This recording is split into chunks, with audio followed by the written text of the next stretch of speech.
I sincerely hope that India Education Fair 2011 will go a long way in encouraging students. ஒரு காலகட்டத்தில் யாழ் மாவட்டம் கல்வி துறையில் முன்னணி வைத்து வந்தது. ஆனால் அரசியல் பிரச்சனை காரணமாக ஒரு ஆயுத போராட்டம் முன்னெடுக்கப்பட்ட அப்படின்னா அதன் பின்பு அது பின்னடைந்து சீரழிந்து விட்டது. ஆனால் மீண்டும் ஜனாதிபதி மஹிந்த ராஜபக்ச அவர்களது தலைமையிலான அரசு வன்முறைக்கு முடிவு கட்டி ஒரு ஜனநாயக சூழலை நலவப்பட்டிருக்கின்றபடியினால் மீண்டும் கல்வியில் கூடின நாட்டத்தை இந்த மாவட்டத்து பிள்ளைகள் நாட்டம் காட்டி வருகின்றார்கள். அந்த வகையில் இந்த இந்திய கல்வி கண்காட்சி என்பது அவருடைய அந்த எண்ணத்தை பலப்படுத்தக்கூடிய வகையில் அதை வளர்த்திருக்கக்கூடிய வகையில் அமையும். இந்த வகையான ஒரு கண்காட்சியை யாழ்ப்பாணத்தில் நடத்துவது மிக மிக அவசியம் என்று நான் கருதுகிறேன். ஏனென்றால் இலங்கையில் பொதுவாக ஜிசி அட்வான்ஸ் லெவல் சோதனைக்கு சிற்படுத்துகிற மாணவர்களில் மிக பெருந்தொகையாளர் பல்கலைக்கழக அனுமதி கிடைப்பதில்லை. ஆகையால் இந்த மாணவர்கள் தங்களுடைய ஜிசி அட்வான்ஸ் லெவல் சோதனைக்கு பிறகு என்ன செய்ய வேண்டும் என்று தெரியாமல் பல விதமான ஒரு பிரயோசனமற்ற பல கல்வி நடவடிக்கைகளில் ஈடுபடுற ஒரு சந்தர்ப்பம் இங்கு ஏற்பட்டுள்ளது. அந்த வகையிலே பல மாணவர்கள் அதற்கு அடுத்தது என்ன செய்யலாம் என்று யோசித்துக் கொண்டிருக்கும் வேளையில் நான் நினைக்கிறேன் இந்த இந்தியன் கன்சலேட் இப்படிப்பட்ட ஒரு கண்காட்சியை நடத்துவது மிக மிக பொருத்தமாக இருக்கிறது.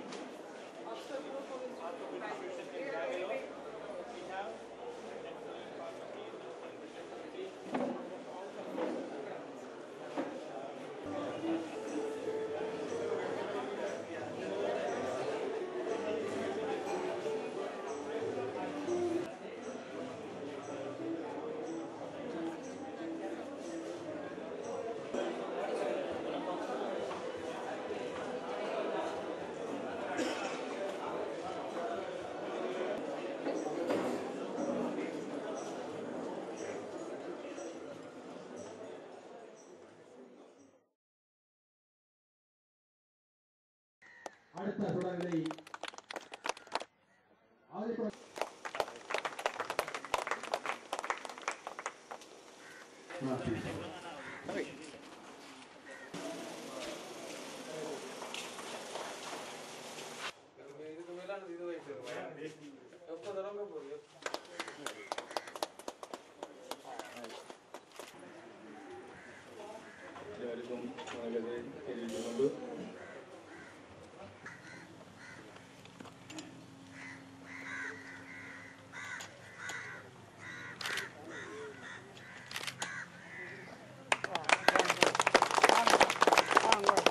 எங்களுடைய இந்த உற்பத்தி கல்லாக மாற்றப்பட வேண்டும் என்ற ஒரு முயற்சியை சமாசம் மூலமாக பல்கலைக்கழகம் மூலமாக அங்கு ஆய்வு நடத்தி கொண்டிருக்கின்றோம். எங்களுடைய பனையிலே இருந்து புறப்படுகின்ற அந்த சொட்டாக புறப்படுகின்ற அந்த சாற்றிலே இருந்து கல்லை மட்டும் நாங்கள் உற்பத்தி செய்கின்றோம். ஆனால் அது வருகின்ற சொட்டாக விழுகின்ற போது அது கல் அல்ல, அது ஒரு ஔடத தண்ணீராகத்தான் அங்கே அது எங்களுக்கு அந்த கற்பகத்தை தருகின்றது. ஆனால் நாங்கள் அதை பயன்படுத்தி அந்த இடத்திலே வைத்து பயன்படுத்தக்கூடிய நிலைமையிலே நாங்கள் இதுவரை காலமும் இருக்கவில்லை. எனவே இந்த பனையிலே இருந்து புறப்படுகின்ற இந்த உற்பத்தியை பல விதமான பொருட்களாக உற்பத்திகளாக நுகர்வும் உற்பத்திகளாக மாற்றி அதை நுகர்வோருக்கு கையளிக்கும் பணி எங்களுடைய சங்கங்களுக்கு இருக்கின்றது. எங்களுடைய பனந்தொழில் வல்லுநர் மகாநாட்டிலே நாங்கள் அமைச்சரை கேட்டுக்கொண்ட போது இந்த பனை அபிவிருத்தி சபை இங்கே தலைமையகம் யாழ்ப்பாணத்துக்கு வர வேண்டும், பனை ஆராய்ச்சி நிலையம் கைதடியிலே அது திருத்தப்பட்டு இங்கே செயல்படுத்தப்பட வேண்டும். அடுத்தபடியாக பனை அபிவிருத்தி சபைக்கு எங்களுடைய பணசார் வல்லுநர்கள் பணியாளர்கள் மத்தியிலே பனை அபிவிருத்தி சபைக்கு போர்டு பிரதிநிதிகளாக தெரிவு செய்யப்பட வேண்டும் என்ற கோரிக்கைகளை நாங்கள் விட்டிருந்தோம். அந்த வகையிலே அமைச்சர் அவர்கள் துரிதமாக செயல்பட்டு இந்த யாழ் மாவட்டத்திலே 2 பிரதிநிதிகளை பனை அபிவிருத்தி சபைக்கு உறுப்பினராக அனுப்பியிருக்கின்றேன். இந்த பெருமை அந்த தெரிவு செய்யப்பட்ட உறுப்பினர்களுக்கு அல்ல, இந்த பனந்தொழில் வல்லுநர் சமூகத்தை கௌரவிக்கும் ஒரு செயலாக அமைச்சர் செய்திருக்கிறார் என்பதை நான் ஆணித்தனமாக இங்கே சொல்லிக்கொள்ள விரும்புகின்றேன். பனை வளத்தில் தங்கி தொழிலில் ஈடுபடுகின்றவர்களுடைய வாழ்க்கையை சிறப்படையக்கூடிய வகையில பல திட்டங்களை சபை கொண்டிருக்கின்றது. அதே போல அமைச்சர் என்ற வகையிலும் இந்த மக்களுடைய பிரதிநிதி என்ற வகையிலும் எனக்கும் அதில் ரொம்ப அக்கறையும் ஆர்வம் இருக்கின்றது. அதனுடைய அந்த பனை வளத்தை எந்த அளவுக்கு சிறப்பாக பயன்படுத்தி பல்கலைக்கழக மட்டத்திலும் ஆய்வுகள் நடக்கின்றது. அதைவிட நாங்கள் விரைவில் இந்த கைதடி ஆராய்ச்சி நிலையத்தை மீள அமைக்க உள்ளோம். அதற்கூடாகவும் ஆய்வுகளை மேற்கொண்டு இந்த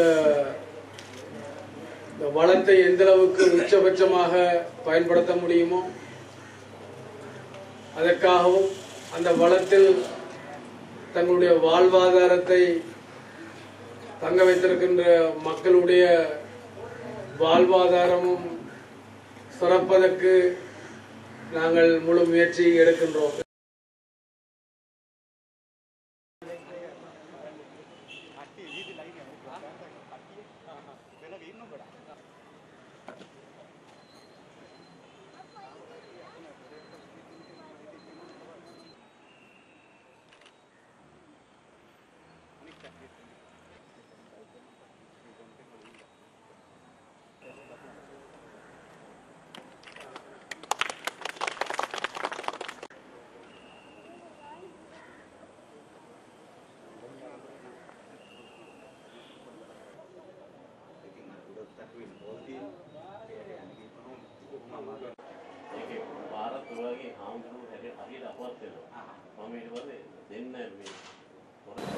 இன்று அந்த வெசாக் தினம் இலங்கை பூராகவும் கொண்டாடப்படுகின்றது. அந்த வகையில் யாழ்ப்பாணத்திலையும் மிக சிறப்பாக கொண்டாடப்படுகின்றது. இனங்களுக்கிடையில ஐக்கியத்தையும் புரிந்துணர்வையும் ஏற்படுத்தக்கூடிய வகையில் இந்த தினம் அமைந்திருக்கிறதுக்கு நான் ரொம்ப சந்தோஷப்படுகின்றேன். இவ்வாறான நிகழ்ச்சிகள் தொடரப்பட வேண்டும். இனங்களுக்கிடையில புரிந்துணர்வு ஐக்கியம் என்றது அவசியமான இந்த காலகட்டத்தில் இவ்வாறான நிகழ்ச்சியால் மேலும் வலு சேர்க்கும் என்று நம்புகின்றேன். நன்றி.